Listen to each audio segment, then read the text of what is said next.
প্রিয় দাখিল নবম শ্রেণীর শিক্ষার্থীরা সবাই কেমন আছো? আশা করি সবাই ভালো আছো। তো শিক্ষার্থীরা, এই ভিডিওতে আমরা তোমাদের বাংলা প্রথম পত্র বিষয় নিয়ে চলে এসেছি। তো তোমরা অনেকে আমাদের রিকোয়েস্ট করেছিলে বাংলা প্রথম পত্রটা একটু দ্রুত আপলোড দেওয়ার জন্য। আর শিক্ষার্থীরা, তোমরা প্রথমে এটা বলো, এর আগের পরীক্ষায় আমাদের সাজেশন থেকে কি তোমাদের 100% কমন এসেছিল? তো যদি এসে থাকে অবশ্যই আমাকে জানাবে। তো আমি জানি ইনশাল্লাহ তোমাদের 100% কমন চলে এসেছে। তো তার ধারাবাহিকতায় আমরা তোমাদের বাংলা প্রথম পত্রটা নিয়ে চলে এসেছি। ইনশাল্লাহ এটা তোমাদের কমন আসবে। তো এই ভিডিওতে আমরা সম্পূর্ণ বিস্তারিত উত্তর এটি দেখব। আর শিক্ষার্থীরা, তোমরা যারা এরকম করে তোমাদের বাকি রয়েছে এরকম সকল বিষয়, মানে সবগুলো বিষয় এরকম করে তোমরা পেতে চাও, আর তোমাদের বার্ষিক পরীক্ষার বিষয়গুলো তোমরা যদি এরকম করে পেতে চাও, তাহলে তোমাদের কি করতে হবে? তাহলে তোমাদের অবশ্যই তোমরা এখন বর্তমানে যে ভিডিওটা দেখতেছো, মানে এখন বর্তমানে তোমরা যে ভিডিওটা দেখতেছো বাংলা প্রথম পত্রের, এখানে তোমরা একটু নিচে খেয়াল করো। এখানে তোমরা নিশ্চয়ই সাবস্ক্রাইব লেখা একটা অপশন দেখতে পাচ্ছ। তো তোমাদের কাজ হলো জাস্ট এখানে একটা ক্লিক করে এরকম করে চ্যানেলটি সাবস্ক্রাইব করে এরকম বেল আইকনটি নিয়ে আসা।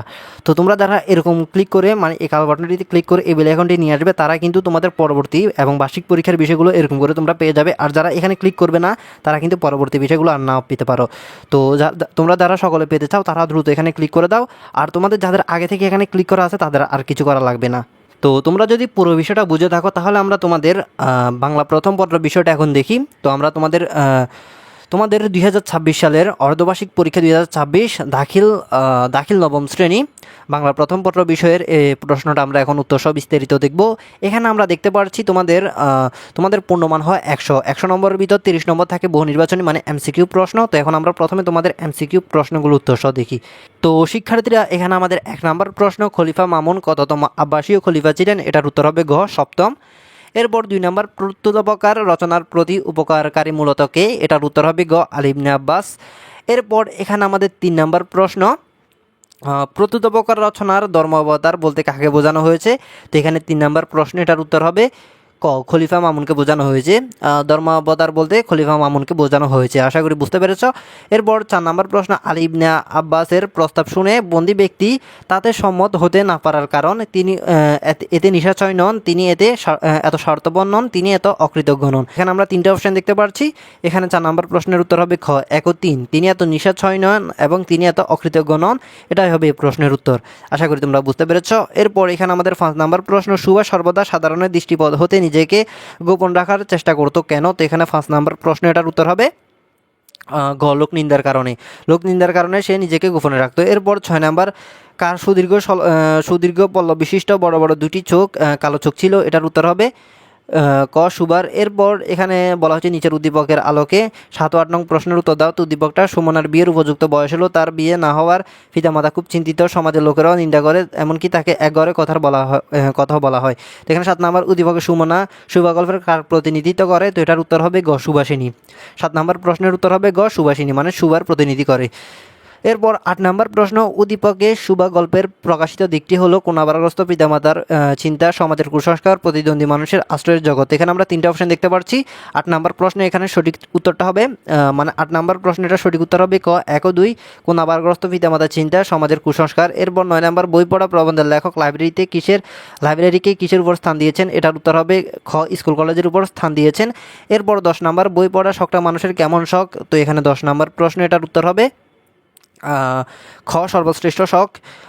এরপর এখানে আমাদের 11 নম্বর প্রশ্ন, বই পড়া প্রবন্ধে আত্মার অপমৃত্যু বলতে কোনটিকে বিদ্রূপ করা হয়েছে? তো এখানে 11 নম্বর প্রশ্ন, এটার উত্তর হবে 11 নম্বর প্রশ্নটার উত্তর হবে ক, শিক্ষার্থীদের মুখস্থ বিদ্যাকে। এরপর 12 নম্বর, বই পড়া প্রবন্ধটি কোথায় পঠিত হয়েছিল? তো এখানে 12 নম্বর প্রশ্ন, এটার উত্তর হবে 12 নম্বর প্রশ্ন, এটার উত্তর হবে খ, একটি লাইব্রেরির বার্ষিক সভায়।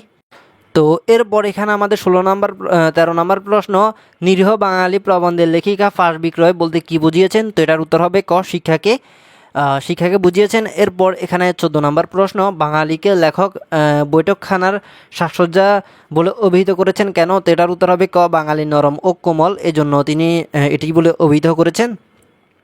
তো শিক্ষার্থীরা, এরপর এখানে 15 নম্বর প্রশ্ন, বেগম রোকেয়ার মতে কোনটি অমূল্য রত্ন? তো এটার উত্তর হবে খ, বিএ ফাঁস, এটি বেগম রোকেয়ার মতে অমূল্য রত্ন।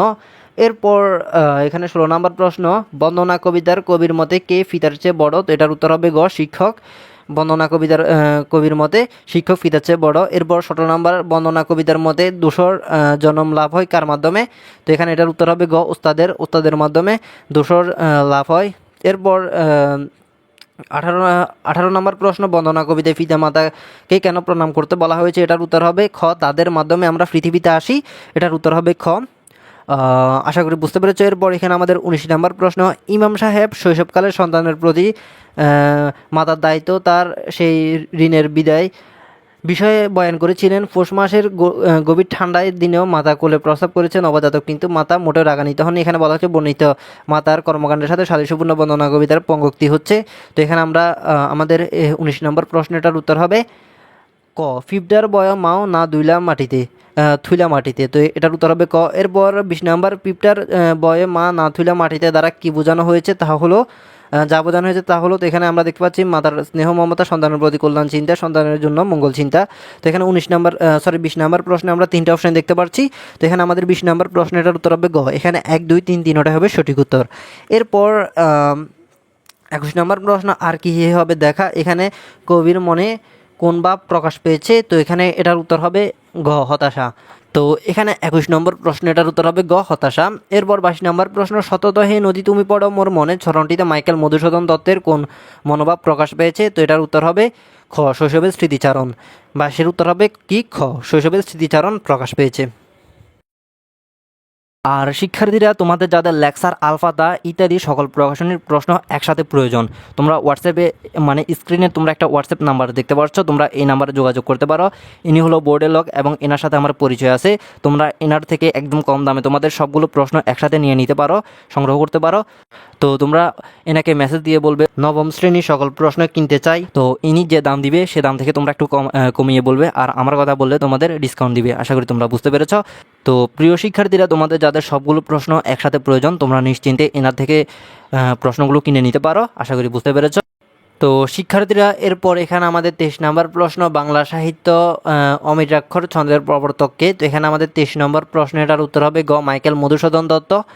এরপর এখানে আমাদের 24 নম্বর প্রশ্ন, প্রাণ কবিতায় কবি কী দিয়ে সঙ্গীত গাইতে চেয়েছেন? তো এখানে আমাদের 24 নম্বর প্রশ্ন, এটার উত্তর হবে 24 নম্বর প্রশ্ন, এটার উত্তর হবে ক, আনন্দ বেদনা দিয়ে গাতে চেয়েছেন। এরপর 25 নম্বর, প্রাণ কবিতায় কবি বাঁচতে চান কেন? তো এখানে আমাদের 25 নম্বর প্রশ্নের উত্তর হবে গ, সৃষ্টির জন্য।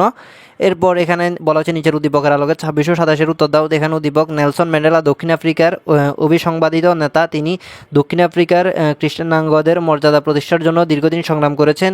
আজ তার কল্যাণে দক্ষিণ আফ্রিকার কৃষকরা সাধারণ মানুষের মতো চলাচল করতে পারে। তো এখানে আমরা উদ্দীপকটা দেখলাম। তো এখানে আমাদের 26 নম্বর প্রশ্নটা, উদ্দীপকের নেলসন ম্যান্ডেলার কার্যক্রমের সঙ্গে প্রাণ কবিতার কোন বিষয়টির সাদৃশ্য রয়েছে? তো এখানে 26 নম্বর প্রশ্নের উত্তর হবে খ, মহৎকর্ম সাধন। এটার উত্তর হবে খ। এরপর 27 নম্বর, উক্ত বিষয়টির জন্য প্রয়োজন সংকল্প, দৃঢ়তা, শ্রোৎসাহ। তো এখানে 27 নম্বর প্রশ্ন, এটার উত্তর হবে ক, 1 ও 2 সংকল্প এবং দৃঢ়তা। তো এখানে 27 নম্বর প্রশ্ন, এটার উত্তর হবে কি? ক, 1 ও 2 উক্ত বিষয়টির জন্য প্রয়োজন সংকল্প এবং দৃঢ়তা। তো শিক্ষার্থীরা, এখানে 27-এর উত্তর হবে ক। আশা করি বুঝতে পেরেছ। এরপর 28 নম্বর, জীবন বিনিময় কবিতার ভাষা বাবরের সামনে কারা নত মস্তকে দাঁড়িয়েছিল? তো এখানে 28 নম্বর প্রশ্নের উত্তর হবে ঘ, বিশকবৃন্দ। 28 নম্বর প্রশ্নের উত্তর হবে গ, বিশকবৃন্দ দাঁড়িয়েছিল। এরপর 29 নম্বর প্রশ্ন, জীবন বিনিময় কবিতা অনুসারে বাবরের মনোবাসনা পূর্ণতা পায়। তো এখানে 19 নম্বর প্রশ্ন, এটার উত্তর হবে গ, শ্রেষ্ঠ ধন উৎসর্গ করে। তো এরপর এখানে 30 নম্বর, আশিক সাহেব দরিদ্রের মাঝে শীতবস্ত্র বিতরণকালে দোয়া অনুষ্ঠান আর এ দান যেন বিফল না হয় সেজন্য সকলের দোয়া ও আল্লাহর অনুগ্রহ কামনা করলেন। এখানে উদ্দীপকে জীবন বিনিময় কবিতার কোন বিষয়ের প্রতিফলন লক্ষ্য করা যায়? এটার উত্তর হবে ক, কোরবানি। জীবন বিনিময় কবিতার কোরবানি বিষয়টা লক্ষ্য করা যায়। তো এটাই হবে 30 নম্বর প্রশ্নের উত্তর, মানে ক। তো প্রিয় শিক্ষার্থীরা, এখানে আমি আশা করতে পারছি এখানে আমি তোমাদের এই 30টা এমসিকিউ প্রশ্ন বিস্তারিত উত্তর সহ দেখিয়ে দিতে পেরেছি। আশা করি এখানে তোমাদের আর কোনো সমস্যা নেই। তো তোমরা উত্তরগুলো তাও একবার মিলিয়ে নিবে।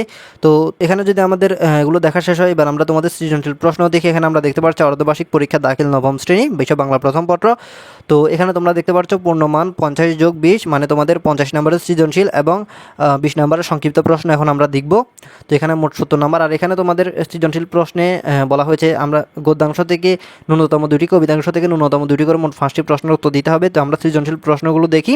এখানে তোমাদের বলা হয়েছে তো তোমরা এই দুই অংশ থেকে দুইটা দুইটা করে প্রথমে 4টা লিখবে, এরপর তোমরা একটা নিচ থেকে দুইটা থেকে তোমাদের যেটা সহজ লাগে সেখান থেকে একটা তোমরা লিখে দিবে, মোট 5টা কমপ্লিট করে দিবে। তো এখানে আমাদের 1 নাম্বার সৃজনশীল, এখানে আমরা উদ্দীপক দেখতে পাচ্ছি। এখানে ক নাম্বার সিরিয়ার বর্তমান রাজধানীর নাম কি, তারপর খ নাম্বার তাহা হইলে মৃত্যুকালে আমরা কোনো আমার কোনো ক্ষোভ থাকে না, আলী ইবনে আব্বাসের কেন এই কথা বলেছেন। এরপর ঘ নাম্বার উদ্দীপকে সাহিদ চরিত্রটি প্রত্যুত প্রকার বলে কোন চরিত্রের সাথে সামঞ্জস্য রাখে ব্যাখ্যা করো। তারপর ঘ নাম্বার উদ্দীপকে প্রত্যুত প্রকার গল্পের যথার্থ মূল্যায়ন প্রতিফলন ঘটেনি মূল্যায়ন করো। এরপর এখানে আমাদের 2 নাম্বার প্রশ্ন, এখানে আমরা 2 নাম্বার প্রশ্নে একটা উদ্দীপক দেখতে পাচ্ছি। এখানে ক নাম্বার সুবার গ্রামের নাম কি, খ নাম্বার পিতামাতা নীরব হৃদয়বার কথাটি দ্বারা লেখক কি বোঝাতে চেয়েছেন, ঘ নাম্বার উদ্দীপকের প্রথম অংশের বক্তব্যে কল্যাণীয় সুবার যে বিশেষ দিকটির সঙ্গতি দেখানো হয়েছে তা ব্যাখ্যা করো। তারপর গ নাম্বার কল্যাণীয় সুবা একই পরিস্থিতির শিকার হলেও উভয়ের প্রেক্ষাপট ও পরিণতি ভিন্ন বিশ্লেষণ করো। তো শিক্ষার্থীরা এটা হলো তোমাদের 2 নাম্বার প্রশ্ন। এরপর 3 নাম্বার আমরা উদ্দীপক দেখতে পাচ্ছি। এখানে ক নাম্বার কফল শব্দের অর্থ কি, তারপর খ নাম্বার সেই নির্জন দ্বীপ্রহরের মতো শব্দহীন ও সঙ্গীহীন ব্যাখ্যা করো। তারপর ঘ নাম্বার উদ্দীপকের বুবলির সাথে শুভাগল্পের শুভা সাদৃশ্যপূর্ণ দিকটি ব্যাখ্যা করো। তারপর ঘ নাম্বার উদ্দীপকটি শুভাগল্পের মূলভাব ধারণ করেছে, মন্তব্যটি যথার্থতা নিরূপণ করো। তো শিক্ষার্থীরা এটা হলো তোমাদের 3 নাম্বার প্রশ্ন। এরপর আমরা একটু নিচে স্ক্রল করি, এখানে আমরা তোমাদের 4 নাম্বার প্রশ্নটার উদ্দীপক দেখতে পাচ্ছি। তো উদ্দীপক যেহেতু দেখতে পাচ্ছি, এখানে আমাদের ক নাম্বার প্রশ্ন প্রমোদ চৌধুরীর মতে কোনটি মানুষের সর্বশ্রেষ্ঠ শখ। এরপর খ নাম্বার সেখানে ছেলেদের বিদ্যা গেলানো হয়, কথায় বুঝিয়ে লেখো। এরপর ঘ নাম্বার রাফির মাধ্যমে মায়ের মনোভাব বই পড়া প্রবন্ধের বর্ণিত কোন দিকটি ফুটে উঠেছে ব্যাখ্যা করো। তারপর ঘ নাম্বার বই পড়া প্রবন্ধের মূল শিক্ষা হেড স্যারের বক্তব্যে প্রতিফলিত হচ্ছে ব্যাখ্যা করো। তো শিক্ষার্থীরা এখানে আমরা গদ্যাংশে থেকে এই 4টা প্রশ্ন দেখতে পেলাম। এই 4টা প্রশ্ন থেকে তোমাদের বলা হয়েছে যে কোনো 2টা প্রশ্নের উত্তর দেওয়ার জন্য। আর এখান থেকে তোমরা যদি যে কোনো 3টা প্রশ্নের উত্তর দাও দিতে পারবে, সমস্যা নেই। তো এখান থেকে তোমরা যদি 3টা দাও তাহলে তোমাদের কবিতাংশ থেকে যে কোনো 2টার উত্তর দিতে হবে, আর কবিতাংশ থেকে তোমরা যদি যে কোনো 3টা দাও তাহলে গদ্যাংশ থেকে যে কোনো 2টা দিয়ে মোট 5টা কমপ্লিট করতে হবে। তো এখানে আমরা 5 নাম্বার প্রশ্নের ক নাম্বার দেখতে পাচ্ছি, কার দয়াতে একজন শিশু বসুন্ধরায় আসে। এরপর খ নাম্বার বন্দনা কবিতায় দ্বিতীয় পিতা মাতাকে প্রণাম করতে বলার কারণ কি। তারপর এখানে ঘ নাম্বার উদ্দীপকে বন্দনা কবিতার কোন দিকটির প্রতিফলন ঘটেছে ব্যাখ্যা করো। তারপর ঘ নাম্বার উদ্দীপকে বন্দনা কবিতার সমগ্রভাব প্রকাশ পেয়েছে মূল্যায়ন করো। তো শিক্ষার্থীরা এখানে আমরা 5 নাম্বার প্রশ্নটা দেখলাম। এরপর আমরা একটু নিচে স্ক্রল করলে এখানে আমাদের 6 নাম্বার প্রশ্নটা দেখতে পাচ্ছি।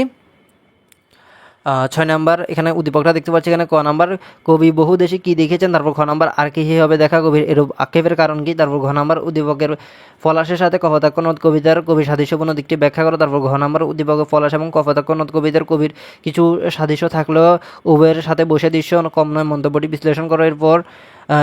এরপর এখানে আমরা আমাদের 7 নাম্বার প্রশ্নের উদ্দীপকটা দেখতে পাচ্ছি। এখানে আমাদের ক নাম্বার কবি মাইকেল মধুসূদন দত্ত কীভাবে তার কান জুড়ান। তো এখানে আমরা 7 নাম্বার প্রশ্নটার উদ্দীপকটা দেখতে পাচ্ছি। এখানে আমাদের ক নাম্বার কবি মাইকেল মধুসূদন দত্ত কীভাবে তার কান জুড়ান। এরপর এখানে আমাদের খ নাম্বার দুগ্ধ স্রোতরূপী তুমি বলতে কবি কী বুঝেছেন বর্ণনা করো। তারপর এখানে আমাদের ঘ নাম্বার কপোতাক্ষ নদ কবিতার কোন দিকটি শরীফুলের একাকিত্বের মধ্যে প্রকাশ পেয়েছে ব্যাখ্যা করো। তারপর এখানে গ নাম্বার মাইকেল মধুসূদন দত্ত শরীফুলের অনুভূতির সাথে বৈপরীত্য আছে, মন্তব্যটি বিশ্লেষণ করো।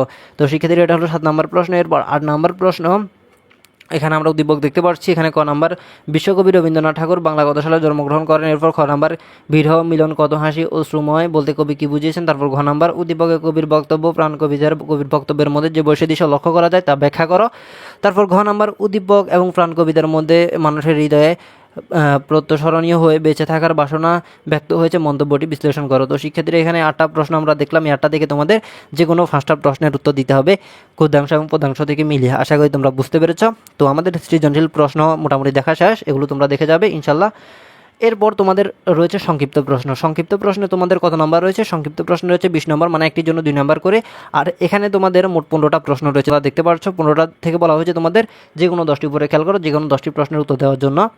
তো এখানে আমাদের 1 নাম্বার প্রশ্ন, আলী ইবনে আব্বাস কেন দামেস্কের এক স্থানীয় সম্ভ্রান্ত ব্যক্তির বাড়িতে আশ্রয় নিয়েছিলেন। এরপরে এখানে আমাদের 2 নাম্বার, তাহা দেখিয়ে আমি বিষণ্ণাপূর্ণ হইলাম কেন ব্যাখ্যা করো। এরপর এখানে আমাদের 3 নাম্বার, বাণীকণ্ঠ তার ছোট মেয়ের নাম সুবাসিনী রেখেছিল কেন। এরপরে 4 নাম্বার, বাক্যহীন মানুষের মধ্যে বৃহৎ প্রকৃতির মতো একটা বিজন মহত্ব আছে বুঝিয়ে লেখো। এরপর 5 নাম্বার, আমরা জাত হিসেবে সুখী নয় ব্যাখ্যা করো। এরপর এখানে আমাদের 6 নাম্বার প্রশ্ন, সাহিত্য চর্চা দেশে এরকম নেই বললেই চলে কেন নেই ব্যাখ্যা করো। তারপর 7 নাম্বার প্রশ্ন, বেগম রোকেয়া সাখাওয়াত হোসেন বাঙালিকে মূর্তিমান কাব্য বলেছেন কেন। এরপর 8 নাম্বার প্রশ্ন, নিরীহ বাঙালি প্রবন্ধে লেখিকা ফাঁস বিক্রয় বলতে কি বুঝিয়েছেন।